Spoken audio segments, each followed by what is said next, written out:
안녕하십니까, 박사입니다. 우크라이나 분쟁이 이제 소모전, 지구전의 양상을 띌 것으로 예측되고 있습니다. 하리코프에서 러시아의 최신 예전차 T-90M 프로르이브가 속수무책으로 파괴됐습니다. 프로르이브는 영어로 브렉스루, 돌파구란 뜻인데 10여 대가 격파됐습니다. T-90M은 러시아가 100대 정도 보유한 최신의 전차로 나름 비장의 무기였는데 10여 대가 순식간에 잿더미로 변했습니다. 푸틴으로서는 큰 좌절을 겪은 셈입니다. T-90M 전차를 격파한 것은 스웨덴제 대전차 무기 칼 구스타프 로켓입니다. 우크라이나 국방부는 러시아 전차 산업의 자랑이라던 T-90M이 스웨덴제 휴대용 대전차 유탄 발사기 칼 구스타프에 의해 파괴됐다면서 스웨덴 국민과 왕에 대해 감사한다고 말했습니다.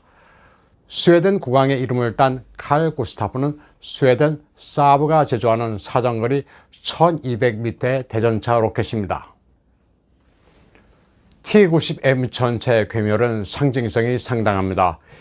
여기에 힘입은 젤렌스키는 이제 반격이 시작됐다고 외치고 있습니다. 그러나 이는 국지전입니다. 더 큰 판을 봐야 합니다.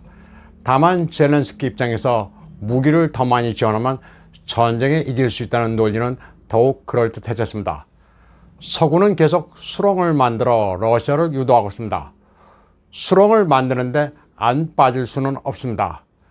전승절을 기해 푸틴이 특수군사작전이란 용어를 버리고 전쟁을 선포할 것이라고 떠들어댄 것도 그런 심리를 반영하고 있습니다.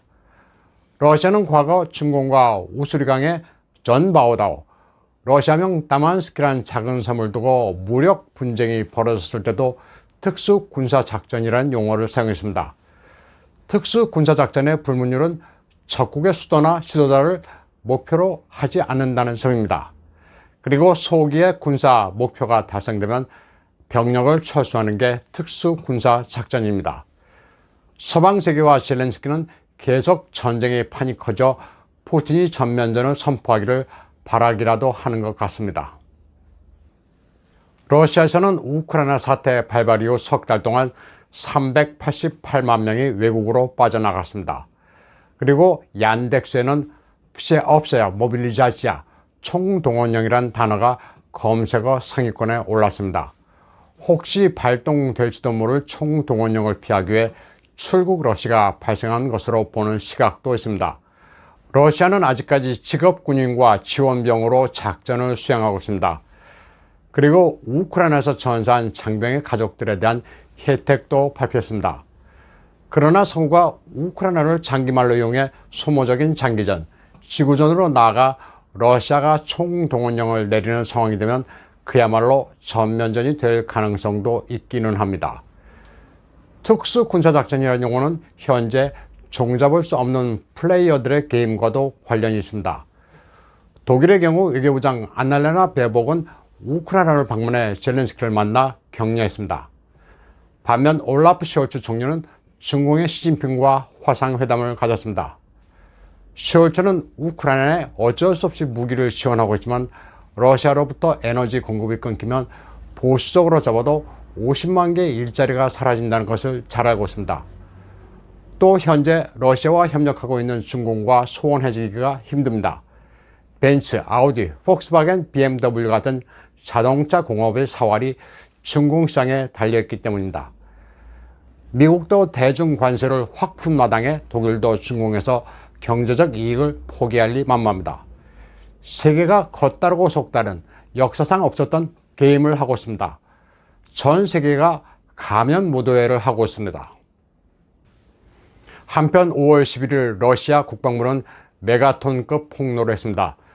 미국과 나토가 우크라이나 영내에서 군사생물학 프로그램을 추진해 왔다고 밝혔습니다. 러시아는 미국의 국방위협감축국장 로버트 포프의 실명을 언급했습니다.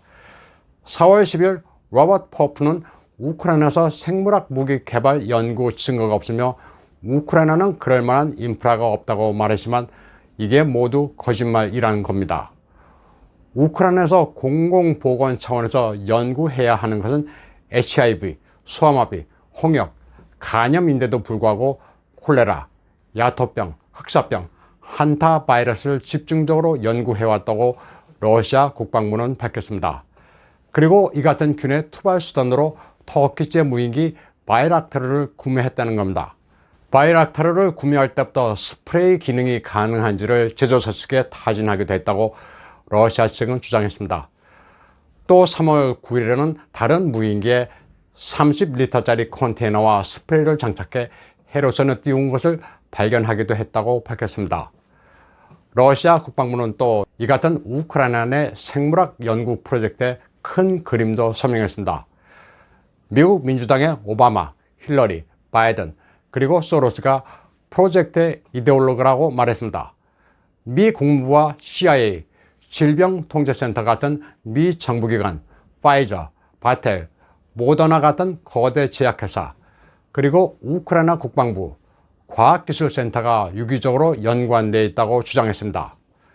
러시아 국방부는 이 같은 거대 프로젝트에 독일도 깊숙이 연루되어 있다고 폭로했습니다.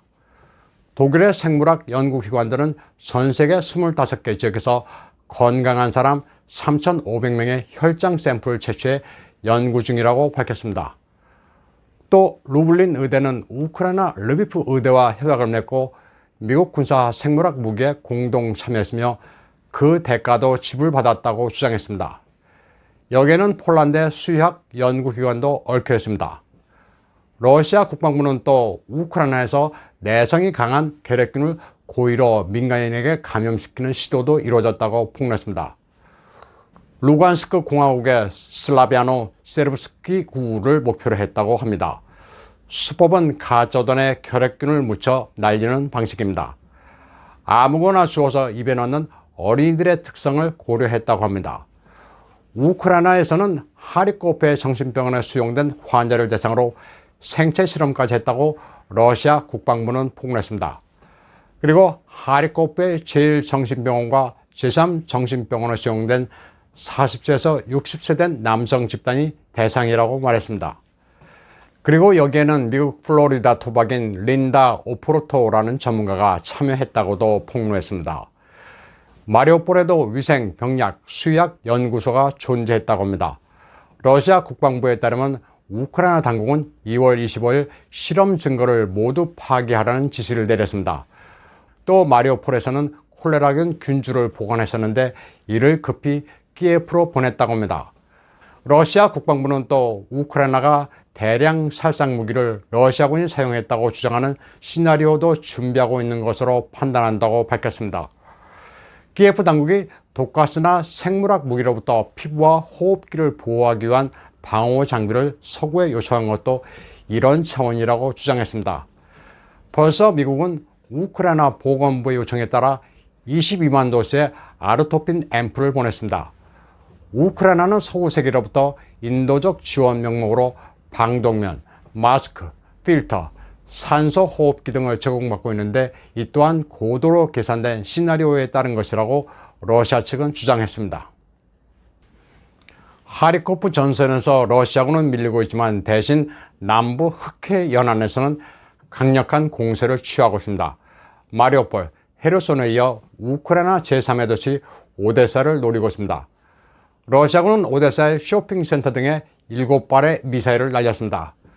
전시라 쇼핑하는 민간인은 없을 테고 사실상 나토와 미국이 지원한 무기와 탄약을 보관하던 창고로 보입니다. 오데사는 우크라이나가 내륙국가가 되는 것을 막기 위해 필사적으로 지켜야 하는 도시입니다. 러시아군이 오데사까지 밀고 들어갈 경우 아조프스탈 같은 요새가 하나 더 생길 가능성이 있습니다.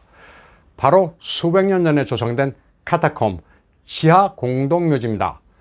출입구만 1000개 미로같이 얽힌 지하 통로는 총 연장 240km에 달합니다. 아직도 안에 뭐가 있는지 다 발굴이 안 된 역사 문화 유적이며 관광지이기도 합니다. 깊이는 최대 지하 60m입니다.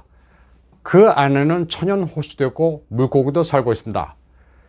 지하 공동묘지를 조성하기 위해 파낸 석회암들은 유서 깊은 오데사 건축물들의 재료로 사용됐습니다. 2차 대전 때는 소련군이 루마니아 군과 싸울 때 여기에 은신했습니다. 그리고 소련 시절에는 일부가 핵전쟁에 대비한 방공호로 개조됐습니다. 이곳의 관광 가이드는 지하에 최대 5,000명까지 수용 가능하다고 하는데 말이 5,000명인지 수만 명도 넉넉히 들어갈 수 있는 공간을 자랑합니다. 요 며칠 들어 오데사의 카타콤과 관련된 뉴스나 동영상이 자주 올라오고 있습니다. 아마도 여기가 제2의 아조프스탈이 될 것으로 보는 모양입니다. 여튼 우크라이나는 별의별 게 다 있는 나라입니다. 오늘 방송은 여기까지 하겠습니다. 시청해주신 여러분 감사합니다.